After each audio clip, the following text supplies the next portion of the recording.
In today's world, the ability to converse with grace and respect has become somewhat of a lost art. The majority of conversations now occur online, with people often distracted, holding a spoon in one hand and their phone in the other, even while at the dinner table. This is a common scene in most households. Conversations, when handled well, can be both enriching and insightful. However, they can also be frustrating, disrespectful, or demeaning when proper etiquette is ignored.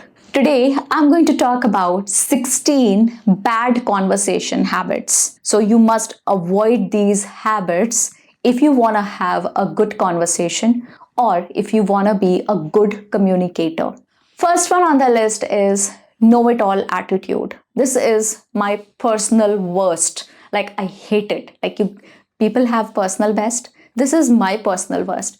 I cannot talk with somebody with such attitude who has this know-it-all vibe about them. Claiming to know everything or appearing as a know-it-all can be off-putting. Instead of commanding respect, you can come across as condescending and unteachable, projecting an air of superiority that alienates others. This happens more than you can imagine or observe. Next point on the list is completing others' sentences for them. Completing someone else's sentences may stem from a desire to help, but it often causes them to lose their train of thought. This can be especially frustrating for those who struggle with speech impediments like stammering or stuttering.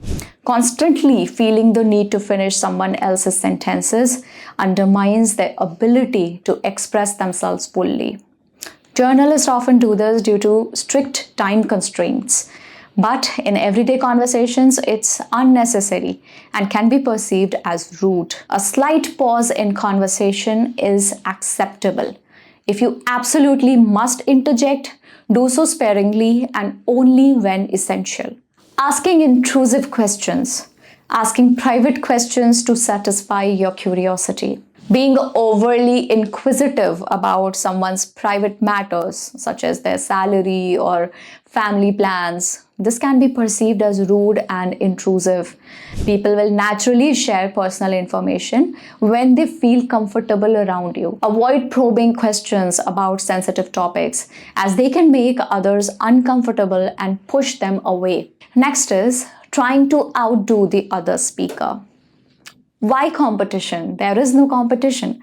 Turning a simple conversation into a competition where you constantly try to one-up the other person is tiresome and often disingenuous. All these lavish stories trying to outshine others like, oh, see, this is how I do things. I'm so different. I do things so well and I have such respect in society and so much is going on in my life.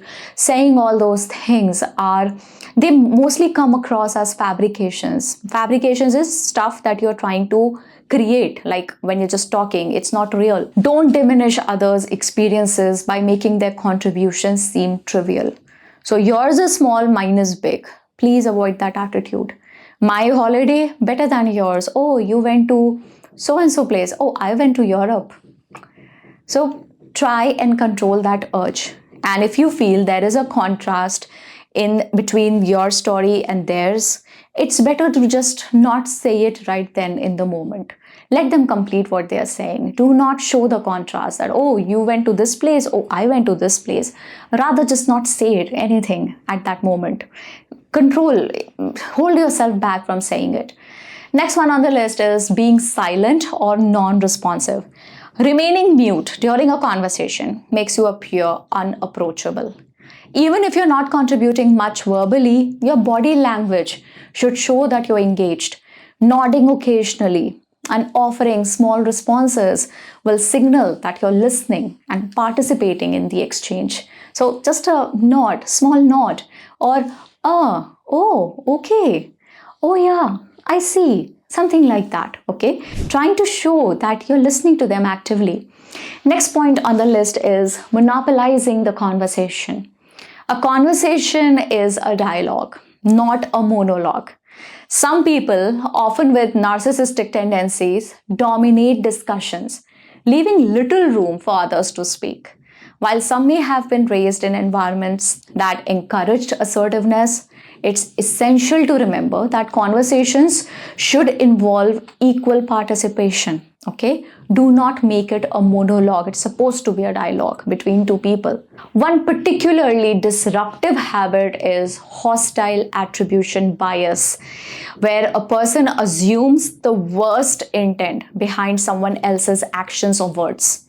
Okay? If they are saying something, do not take it on yourself that they are trying to hurt me. No, they are not. Do not shape the conversation in that way. Do not have that bias in yourself. Be more aware. This can lead to unnecessary tension during conversations.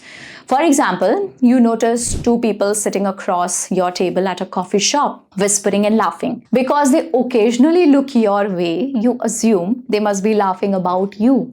However, that's not the case. They simply look at you because you happen to be sitting right across them. Okay, you get the idea. So that is hostile attribution bias. Just be a little more aware, a bit more aware. That's it. Next point on the list is earphones during conversations. Wearing earphones while conversing is the pinnacle of rudeness. It gives the impression that you're not fully engaged in the conversation, leaving the other person wondering whether you're listening or you're distracted by whatever is playing in your ears. So just take them off, take them out. It's okay. Resume later. Next on the list is sarcasm and cynicism, making sarcastic remarks, chuckling cynically. That's chuckling. Okay? Or using cutting humor can be damaging if it becomes a habit. It may indicate that you don't take the other person seriously or hold them in disdain. For instance, shaking your head negatively or laughing at inappropriate moments. This conveys disrespect, often prompting the other person to gradually withdraw from the conversation. While sarcasm isn't inherently bad, too much of it is unwelcome, especially if the other person doesn't fully understand your sense of humor. You know it best. Gauge the tone of the conversation before using sarcasm. Okay? Understand which way the conversation is going, how comfortable the other person is in that conversation. Only then you can pass a few sarcastic remarks. Okay? And that too, if you're sure that they will understand your remark. Okay? Just don't throw it in their face. Dismissing others' ideas.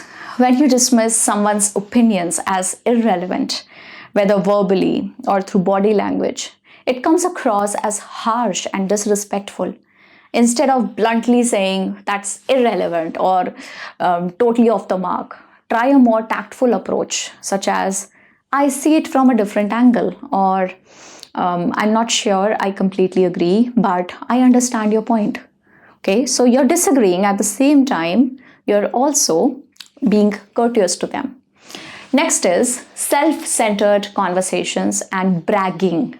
Going on and on about yourself, your achievements, your travel, your personal stories, without allowing the other person to share their own experiences is selfish. It's not a competition, and trying to outdo the other person's stories diminishes your significance. If you feel the urge to talk exclusively about yourself, perhaps it's better to write a biography than to hold conversations with people. We're humans. Giving unsolicited advice, offering advice when it is not asked, especially on sensitive topics like medical, personal, or career matters, without being asked can be intrusive. So please do not do it. Unless someone explicitly seeks your opinion, refrain from assuming that your advice is wanted. Often people just share to vent and seek empathy and not solutions. So don't offer solutions. I learned this late in my life, but I've learned it well. I do not offer solutions. It doesn't portray you in the right light. Sometimes you come off as trying to show superiority over them, and they don't like it.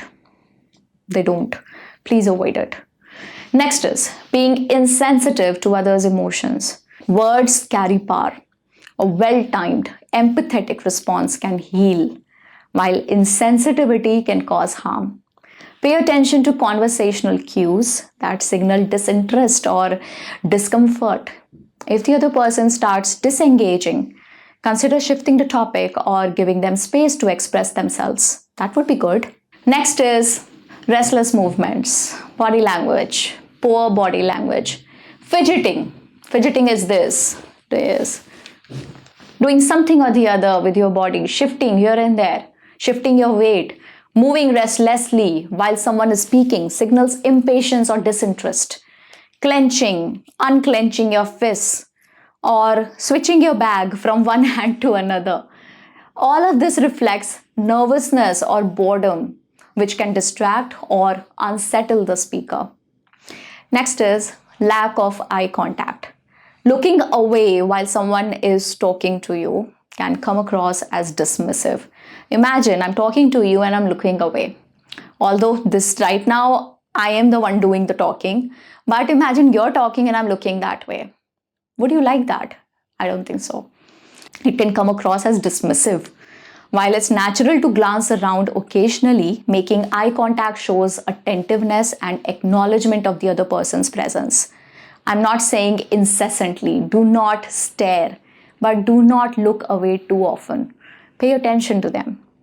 That brings me to my next point actually, divided attention. Phone etiquette, this is what I'm talking about. Scrolling on your phone while someone is speaking shows clear disrespect. Unless you're actively showing something relevant on your device, this behavior sends a signal that you're uninterested. Fiddling with your phone while intermittently nodding and glancing up conveys disinterest, so do not do it. If you need to take a call, excuse yourself politely.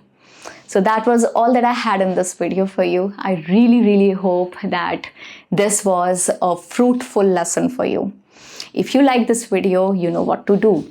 Give it a like and just write something nice in the comments. I'd love to hear from you. Thank you very much, and share it with your family, your friends, people you care about.